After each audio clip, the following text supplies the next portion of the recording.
Azərbaycan dilinin həmin proqramdan gözləntisi təhsil siyasəti, hazırki qlobal təhsil problemləri, eyni zamanda ölkəmizin təhsil problemləri, təhsildəki boşluqlar, bunlar barədə daha dərin biliklərə sahib olmaq və onların həll yollarını daha strateji cəhətdən öyrənmək, elm və bilik, bacarıqları bu yöndə artırmaq və eyni zamanda da həmin belə deyək də, Amerika professorları tərəfindən, eyni zamanda özümüzün çox dəyərli müəllimlərindən həmin o qiymətli, dəyərli bilikləri qazanmaq idi. Mənim gözləntilərim bunlar idi. Hal-hazırda mən çox... Hətta George Washington Universitetinin Blackboard adlanan saytı var və müəllimlər bütün materialları ora göndərir, ora yükləyirlər və dərs müddəti bitdikdən sonra da saxlayırlar orada ki, biz onlara yenə istifadə edək. Yəni əl çatandır. Bütün dərs materialları çox gözəl bir şeydir bu. Bildiyim qədərilə TGT sədrisiz, siz də bizim əvvəlki komandamızda iştirak eləmişsiniz. Düzdür, o vaxtlar mən yox idim, o qədər dərin bilmirəm. Bu, belə deyim də, ictimai fəaliyyətin sizin üçün olan faydasından.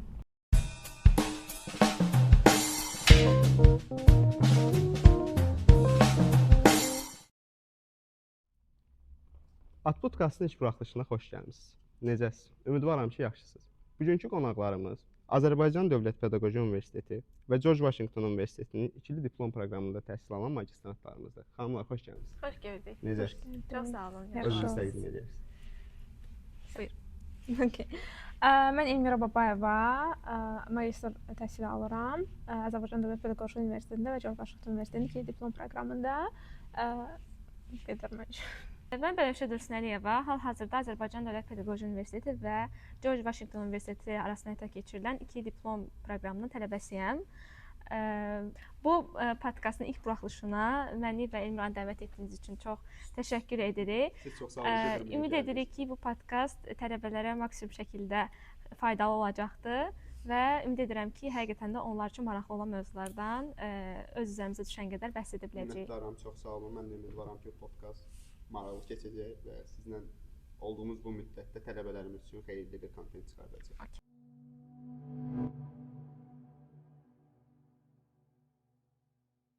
Demək, xanımlar, birinci belə olaraq başlamaq istəyirəm ki, qəbul prosesi və qərar vermə mövzusunda başlamaq istəyirəm. Bilirsiniz ki, ümumiyyətlə 3-cü kurs, 4-cü kurs ərəfələrində tələbə biraz qərarsız qalır. Ümumiyyətlə də, yəni söhbət pedaqoji universitetdə oxuyan tələbələrdən gedir. Müəllim mi olsun, yoxsa ixtisasını magistr təhsilində daha da təkmilləşdirib universitetdən mi dərs etsin və yaxud da MBA proqramı ilə magistrda ixtisasını mı dəyişdirsin və yaxud da yəni bu variasiyalar çoxdur. Təkrardan mı bakalavr oxusun? Siz necə qərara gəldiniz ki, mən George Washington Universiteti ilə ikili diplom proqramına hazırlaşacağam və mən təhsilimi bu formada irəlilətdirəcəm? Mən bu suala belə cavab verərdim ki, həmin o dönəmlər var ki, 3-cü və 4-cü kurs tələbələrinin hansı ki məzun olmağa yaxında və çox qərarsızlıq içərisində qalırlar. Bilmirlər ki, onlar magistra oxuyub davam etdirsin. Mən özüm də hal-hazırda o vəziyyətdəyəm. Ona görə bu sualı sizə verdim. Pedaqoji universitet olduğuna görə xüsusilə MIQ imtahanları da onları da biraz narahat edə bilər ki, o yoldan davam edeyim, yoxsa gedim yenidən təhsil alım. Bəziləri üçün bu yorucu gəlir. Yenidən təhsil almaq, 2 il bunu davam etdirmək, imtahanlar və s. Bəziləri isə sadəcə iş həyatına atılmaq istəyirlər. Bu təbii ki, ilk növbədə həyat şəraitindən asılıdır, yəni onların şəxsi seçimlərindən asılıdır. Amma sırf pedaqoji universiteti nəzərə alsaq, müəllim olmaq istəyənlər ilk öncə fikirləşməlidirlər ki, mən ümumi imtahanı verdim, tamam, müsahibədən keçdim, tamam. Amma mən o auditoriyaya girib o uşaqlarla bir yerdə, yəni onlarla həqiqətən də o mühiti bir yerdə paylaşa biləcəmmi? Onlara qarşı səbrim, dözümüm, sevgim varmı? İlk öncə bunu düşünüb o yolu seçib-seçməyəcəklər barədə qərarlarını daha da aydınlaşdıra bilərlər. Çünki müəllimlik həqiqətən də bizim öyrəndiyimiz, universitetdə öyrəndiyimiz qədərilə deyil. Mən hazırda beynəlxalq məktəblərdən birində müəllim olaraq çalışdığım üçün bunu tam əminlik deyə bilərəm ki, çox sağ olun, təşəkkür edirəm. Bunu tam əminliklə deyə bilərəm ki, 4 il auditoriyada təhsil aldığım həmin o mühazirələr, seminarlar ora girəndə tamamilə unudulur, yaddan çıxır. Yəni onlarla kifayətlənmirik. Hər şey təcrübə ilə və onlarla bir yerdə olmaqdan, bir yerdə vaxt keçirməklə davam edir və artıq orada özünü öyrənirsən, özünü tapırsan və görürsən ki, mən həqiqətən onlarla bir yerdə olmaq istəyirəm ya yox. Çünki Mən özüm ibtidai sinif müəllimliyi üzrə məzun olmuşam və mənim çalışdığım uşaqlar daha çox belə deyək də 6-10 yaş arası uşaqlardır. Onların xüsusi qayğı ehtiyacı olur, onların diqqətə ehtiyacı olur, onlar çox həssasdırlar, çox kövrəkdirlər. Onlarla əylənmək lazımdır, eyni zamanda onlara elm öyrətmək lazımdır. Təbii ki. Yəni buna əgər Əsas özlərini almalıdır. hazır hiss eləyirlərsə, o zaman bu yoldan davam edə bilərlər. Bəs siz necə qərar verdiniz? Mənim əsas sualım bu Müəllim yöndə oldu. olmaq. Mən əslində belə deyim, mən ümumiyyətlə beynəlxalq mühitdə çalışmağı çox arzulayırdım. Üzr istəyirəm bu arada. George Washington Universitetində hal-hazırda magistr təhsili bizə hansı ixtisas üzrə alırsınız? Hansı ixtisas üzrə? Təhsil və insan inkişafı ixtisası üzrə. Bəli, zaten bir ixtisasda təhsil menecmenti. Bəli, pedaqoji tərəfdən təhsil menecmenti, George Washington Universiteti tərəfdən təhsil və insan inkişafı olaraq gedir ixtisasda. Gözəl, uğurlar arzulayıram hər Çox şeyə. sağ olun. Və bizə tədris ingilis dilindədir bu arada. Qayıdaq o sualınıza necə oldu ki, müəllim olmaq? Çünki həqiqətən də hal-hazırda pedaqoji universitetdə təhsil alan tələbələri ən çox narahat yox, qayğılandıqları mövzu budur. Mən uşaqları ümumiyyətlə çox sevirəm. Mən onlarla vaxt keçirməyi, onlara öyrətməyi, özümdə olan şeyləri onlarla paylaşmaqda çox xoşum gəlir. Belə ki, mən tələbə vaxtında repetitorluqla məşğul olurdum və yəni uşaqlarla bağlı təcrübəm var idi onsuz da. Amma artıq məktəbdə işləmək və onun belə deyək də həmin o mühitin içərisində olmaq məsuliyyətləri təbii ki 2 və 3 qat artırır. Mən özümü orada gördüm və hazıram dedim, o auditoriyaya girdim və heç də peşman deyiləm. Bugün düşünəndə ki, o uşaqların hər birinin həyatına toxunmusan, düşünəndə ki, o uşaqların hər birinə nəsə qatmısan və onlar səni görəndə qaçıb səni qucaqlayırlar, yəni onların yanında sən çox dəyərli və fərqli bir insan kimi yadda qalırsan. Yəni başqa heç kimə bənzəmirsən, çünki sən onların müəllimisən. Bu məncə buna görə dəyər. Qaldı ki, digər yol təhsili davam etdirmək. O demək deyil ki, mən mili seçdim, mən müəllim oldum, mən heç bir şey edə bilmərəm artıq, mən təhsilimi davam etdirə bilmərəm, çünki işləyəcəm və vaxtım çatmayacaq. Mən buradan tələbələrə səslənirəm ki, siz bizə nümunə olaraq baxa bilərsiniz ki, yəni hal-hazırda full time, yəni tam ştat işləyirəm və onunla yanaşı 2 universitetində dərslərini çatdırırıq. Bu özü təbii ki də çox məsuliyyətli işdir. Yəni həm iş həyatında müəllim olaraq çalışmaq, yəni bu özü ayrı bir məsuliyyətdir. Amma təhsil həyatında bununla yanaşı davam etdirmək mən deməzdim ki, asandır. Təbii ki də öz çətinlikləri var. Amma mən deyərdim ki, bunu bacara bilərlər istəsələr. Yəni mümkünsüz deyə bir şey yoxdur onsuz da. Həmişə daha yaxşısını eləmək var. Bəli, və bu universitet yolunu seçmək, yəni təhsil davam etdirmək mövzusunu mən istərdim ki, Elmiraya ötürüm. Sizə uğurlar arzu edirəm. Çox sağ olun, təşəkkür edirəm. Elmira xanım, sizin bu barədə fikirləriniz nələrdir? Ümumiyyətlə, universitetə təzə qəbul olanda daha fərqli düşüncələrdə idim, təbii ki, yaşımdan da əlaqədar olaraq. Amma daha sonra mən qeyd eləmədim, ATBUTEGT-də fəaliyyət göstərirdim mən. ATBUTEGT-də fəaliyyət göstərirəm, indi də fəaliyyət göstərirəm sədr olaraq. Onu qeyd etməməyimin səbəbi də məncə burada əsas məsələ George Washington Universitetinin tələbəsi olaraq iştirak etməyimizdir. Mən universitetə qəbul olandan sonra ATBUTEGT-də fəaliyyət göstərdiyim müddətlərdə bizim fürsət olmuşdu ki, George Washington Universitetinin məzun günlərində iştirak eləmişdik könüllü olaraq. Bunu 2 dəfə etmişdik və bu məndə o həsəd yaratmışdı, həsəd hissini yaratmışdı. Amma heç vaxt ağlıma gəlməmişdi ki, mən George Washington Universitetinin 2-də diplom proqramına qəbul olacağam. Bu fürsət gəldikdə də təbii ki, dəstək olanlar da bu yolda sağ olsunlar və mən artıq qərar verdim ki, olar bunu yoxlamaq və alındı. Yəni iş həyatı ilə təhsil həyatını paralel yürütmək. Biz məzun günlərində iştirak eləmişdik. Yəni sırf o xod yaratdı, yol açdı demək. Bəli, yəni mən bəlkə də adi tələbə olaraq universitetə gəlib, dərslərimi oxuyub evə getsəydim, mənim nə bu proqramdan xəbərim olacaqdı, nə də ki onun qatdığı fürsətlərdən. Razıyam. Mən anladım sizi. Hal-hazırda mənim özüm 3-cü kursam və mən belə deyim də artıq gecə-gündüz o fikir məni yorur. Mən Elmiran dediklərinə tamamilə razıyam və müəllim olaraq çalışmaqla, yəni fərq edəmir müəllim, ola bilər ki, başqa sahələrdə də öz karyeralarını davam etdirmək istəsinlər. iş həyatı ilə birlikdə də məzun olduqdan sonra, əmək bazarına atıldıqdan sonra da təhsillərini məncə davam etdirə bilərlər. Çünki bu həqiqətən də mümkünsüz deyil. Nə qədər ki bu şeyi çox istəyirlər, bunun üçün çalışmaq istəyirlər. O dərəcəni, o magistr dərəcəsini almaq istəyirlər. Məncə bunu bacaracaqlar.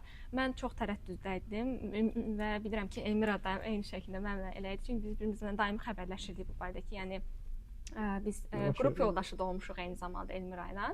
Eyni qrupda təhsil almışıq, sabah qruplarında. Onda ki biz də eyni vaxtda qərar verdiniz, yoxsa necə? Əslində biz hər şeyimizdən xəbərdar idik. Yəni bizim öncə müzakirə etdiyimiz məsələ də var idi. Biz magistra hazırlaşanda təbii ki, George Washington Universitetinin götürmədən, hədəf götürmədən hazırlaşırdıq və aramızda bir danışıq keçmişdi eyni qrupda, eyni otaqda danışmışdıq. Siz dediniz ki, mən TGT-də olan vaxt George Washington Universitetinin tələbə məzun günlərinə qatılmışdım. Siz də bir yerdə idiniz, yoxsa necə? Tələbə məzun günləri. Məzun günlərinə bəli qatılmısan. Bəli. Mən hətta orada aparıcı kimi iştirak etmişdim. Adbu TV komandasının tərkibində idim. Orada çox gözəl bir məzun buraxılışı idi. Bu proqramın 4-cü məzun buraxılışı idi, səhv etmirəmsə. Mən də oradaydım və bu proseslə ümumiyyətlə çox maraqlandım. Çünki həqiqətən də məni qorxutmurdu ki, mən iş həyatı ilə necə çatdıraram, mən müəllim işləsəm ya başqa işdə olsam necə çatdıraram. Yəni ki, bunun narahatlığı təbii ki olur. Amma mən bu proseslə çox maraqlanırdım. Sırf həmin proqramı istədiyimə görə çox maraqlanırdım ki, yəni onun hər detalı ilə, hətta bir dəfə yadımdadır, mən həmin dərslərin birində də iştirak etmişdim. Mentorluq proqramı çərçivəsində idi. Həmin dövrdə mən Pedaqoji Universitetinin gələcək təhsil liderləri müsabiqəsinin qaliblərindən idim və bu çərçivədə mentorluq proqramı qazanmışdım və buna istifadə edərək həmin dərslərdə oturub iştirak etmişdim ki, onların o mühiti ilə, atmosferi ilə daha çox əlaqədə oldum. Ona görə də biz həqiqətən də prosesin hər addımı ilə, hər belə deyək də incəliklərindən maraqlanırdıq. Çünki çox istəyirdik. Həqiqətən də istədiyimiz də reallaşdı, arzumuz reallaşdı. Ona görə də mən tələbələrə deyərdim ki, narahat olmasınlar, hər iki yolda seçə bilərlər, amma özlərini də çox məcbur eləməsinlər. Təbii ki, əsas olan da zaten budur.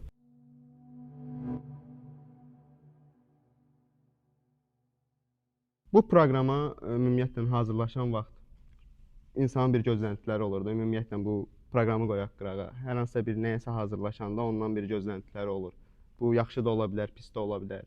Ümumi olaraq sizin bu proqrama hazırlaşan vaxt gözləntiləriniz nə idi? Və hal-hazırda da o gözləntilərinizi necə deyim, özlüyünüzdə doğrulda bilmisiniz?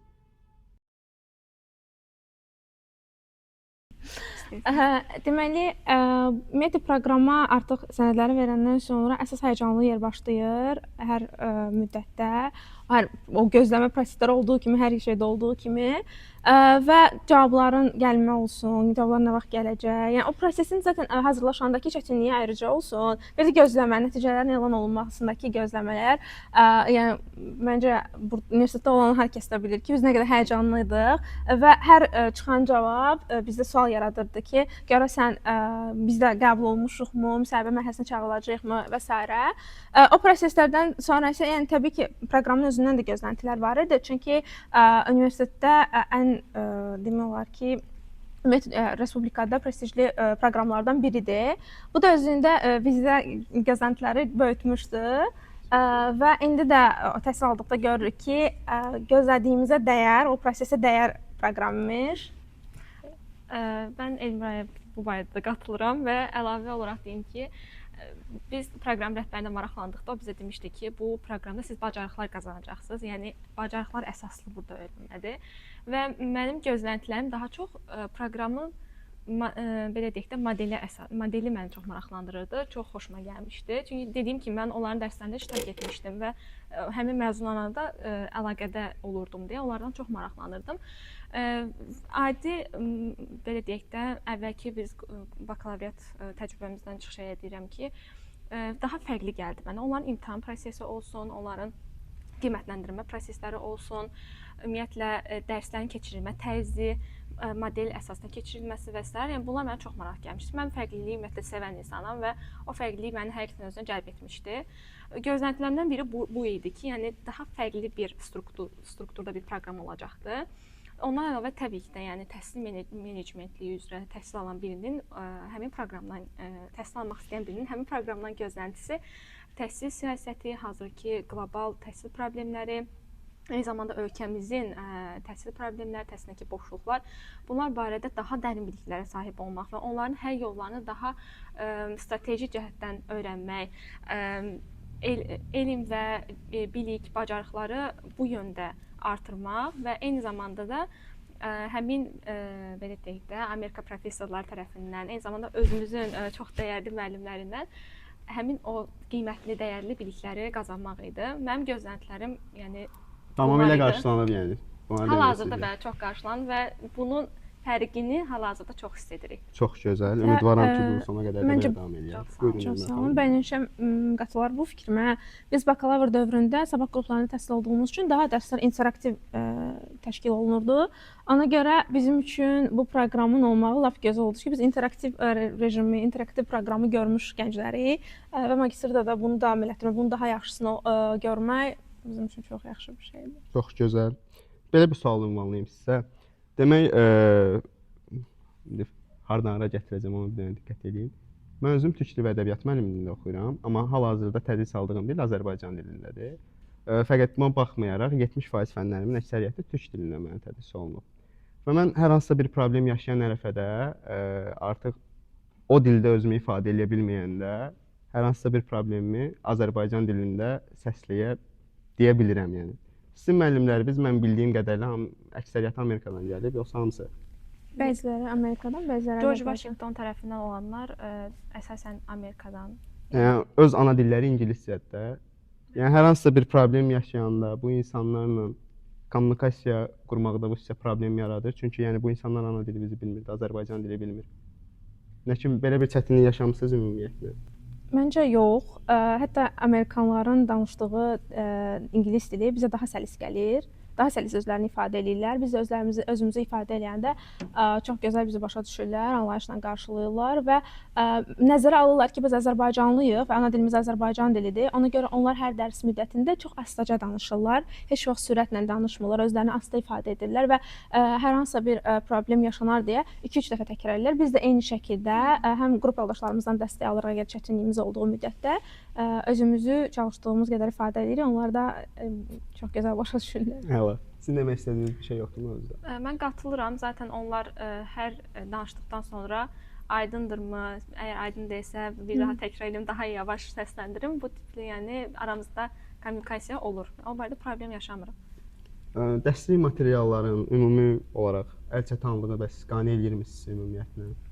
Hər istədiyiniz materialı tapa bilirsinizmi, əlçatandırmı? Müəllimlərin verdiyi mənbələr, ədəbiyyat, hər biri bizim üçün çox əlçatandır. Zaten onlar belə deyək də silabusu hazırlayarkən 2 həftə falan qabaqdan deyəsən artıq bizə o tam aydın olur, biz onu görürük platform üzərindən və bütün orada lazım olan slaydlar olsun, kitablar olsun, mənbələr olsun, hansı ki biz bunlardan çox istifadə edirik.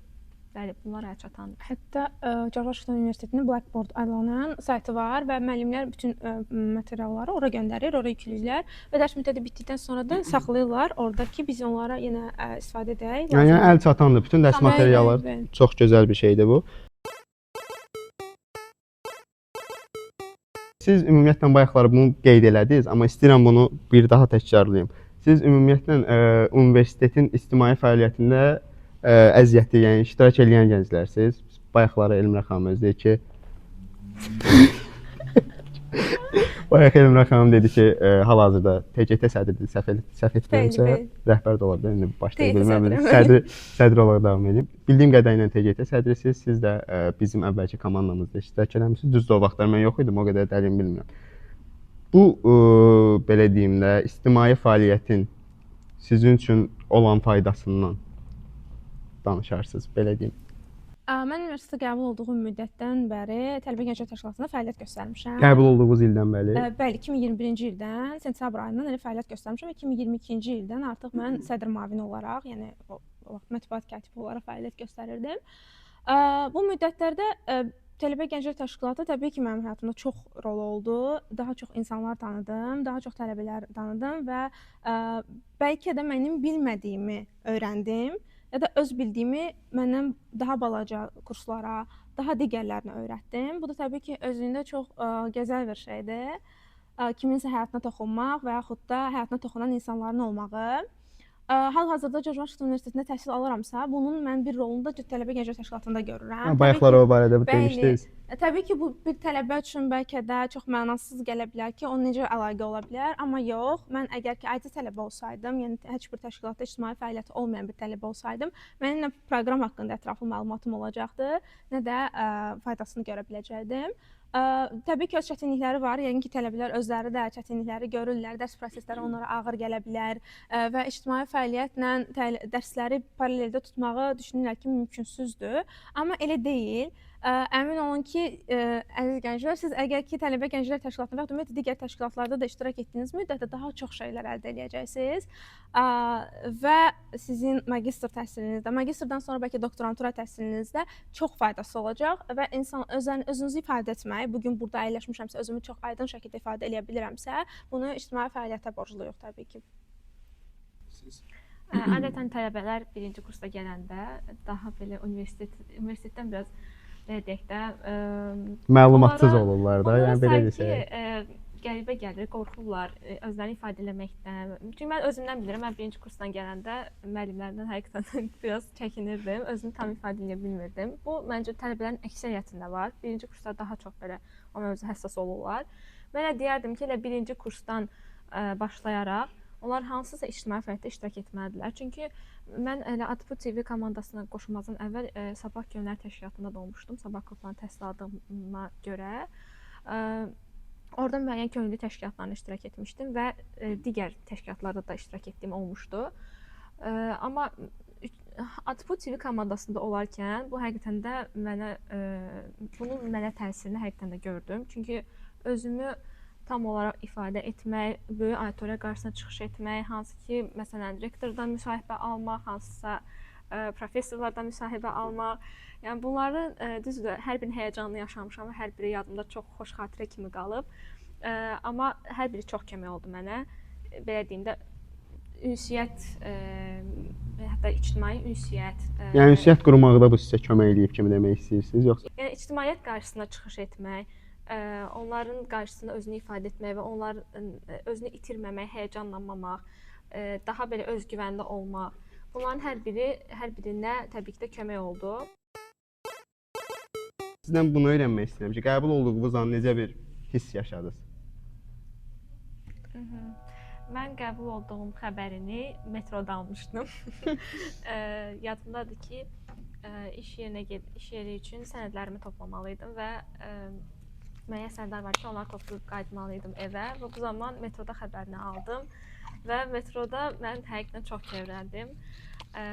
O an hər kəsə o mesajı screenshot eləyib göndərmişdim ki, nəhayət qəbul oldum. Həqiqətən də gözlərim dolmuşdu və o an mən gözləmədən o mesajı screenshot eləyib hər kəsə göndərmişdim ki, nəhayət qəbul oldum. Qrup yoldaşlarıma göndərmişdim, ən əziz yaxınlarıma göndərmişdim. Yadımdadır ki, mən həmin məzun buraxılışına iştirak edərkən arxa sıralarda cənab nazir çıxış edirdi və arxa sıralarda biz əyləşib dinləyirdik. Orada mənim çox yaxın bir dostum, tanışım əyləşmişdim. Mən ona demişdim ki, 2 ildən sonra məni burada təbrik eləyərsən məzun olanda. O da demişdi ki, sən arzun gerçəkləşsin, mən gəlib səni təbrik eləyərəm. Orada sanki bir özlüyümdə tam olaraq içimdə inanmadım ki, mən ora qəbul olaram. Çünki hələ onda qəbul xəbəri belə yox idi. Amma orada o sözü demişdim və hər dəfə o şeyi xatırlayıram qəbul xəbərini aldıqda və qəbul xəbərini aldıqda elə həmin o anı xatırladım. Mənim üçün çox qürur verici, çox sevindirici, həyatımda aldığım ən gözəl xəbərlərdən biri idi deyərdim. Yəni çox yadda qalan oldu mənim üçün. Elmira xanım, sizdə? Məndə biraz deməli, mən o zamanda yenə də Atbu TGT-dəydim və bizim işimin başındaydı. Yəni işimizin başında. Atbu TGT-dəydim. Keşke bu qədər yer reklam yox idi. Amma yox, həqiqətən mən qəbul xəbərimi çox qəribə almışdım. Mən qəbul xəbəri almamışdan öncə biz yürüşə gedəcəyik, Zəfər abidəsi yürüşünə. Yəni işin başında.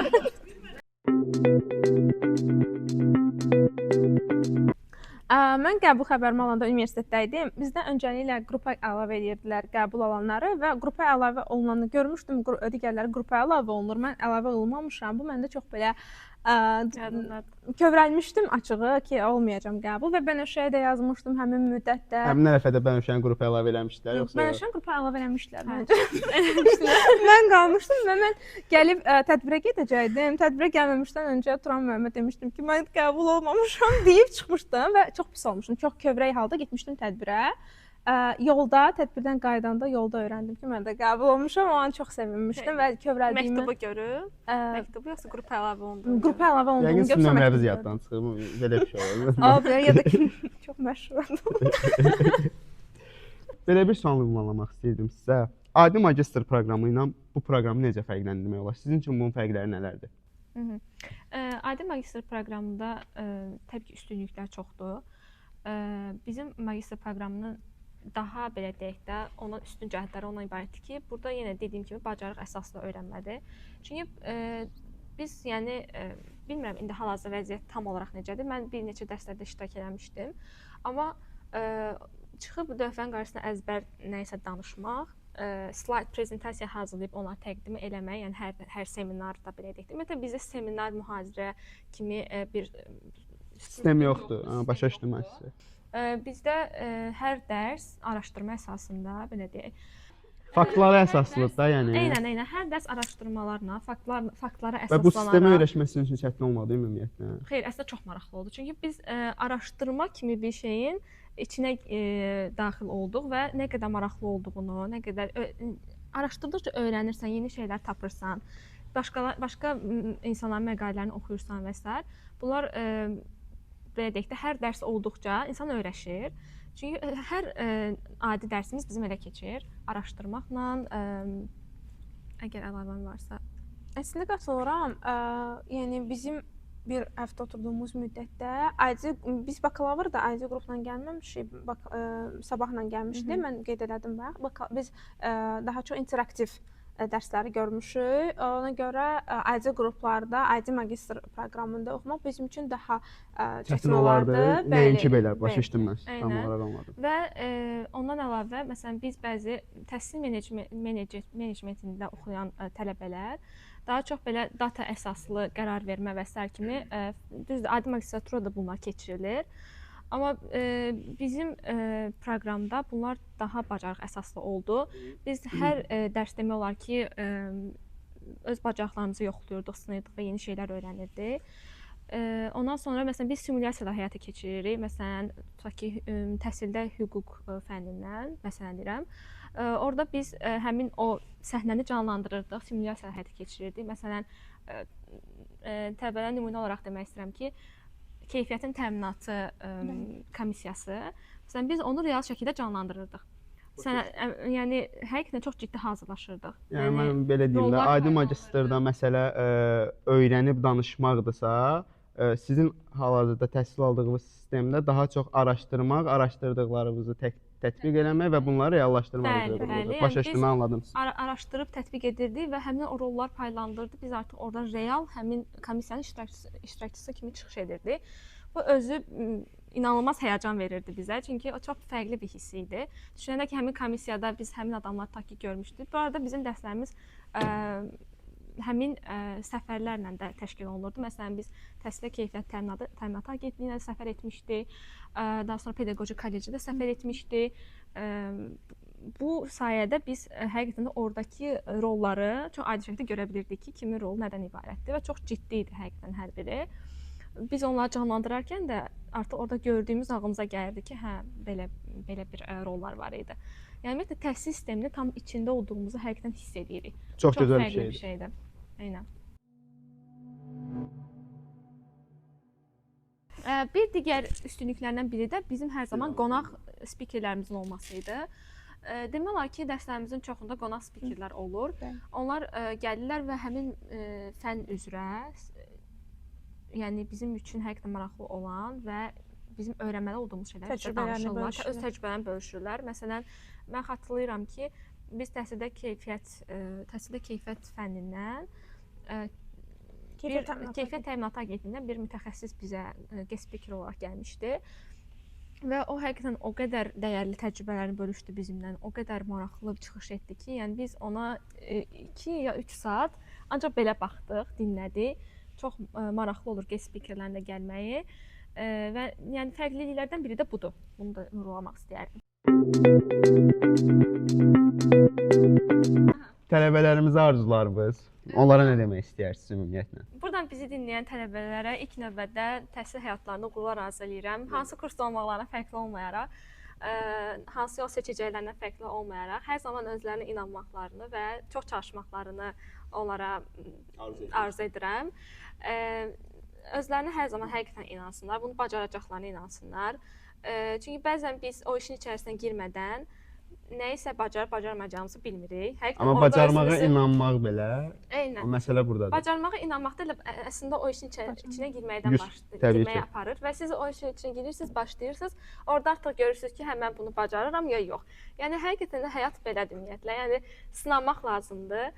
Ən azından cəsarət edib onu Reallaşdırmağa çalışmaq. Ən azından sınadım demək lazımdır. Onun üçün olmasa da sınadım. ağlınızı qarışdıran o məsələlər varsa, mütləq şəkildə onu bir sınayın.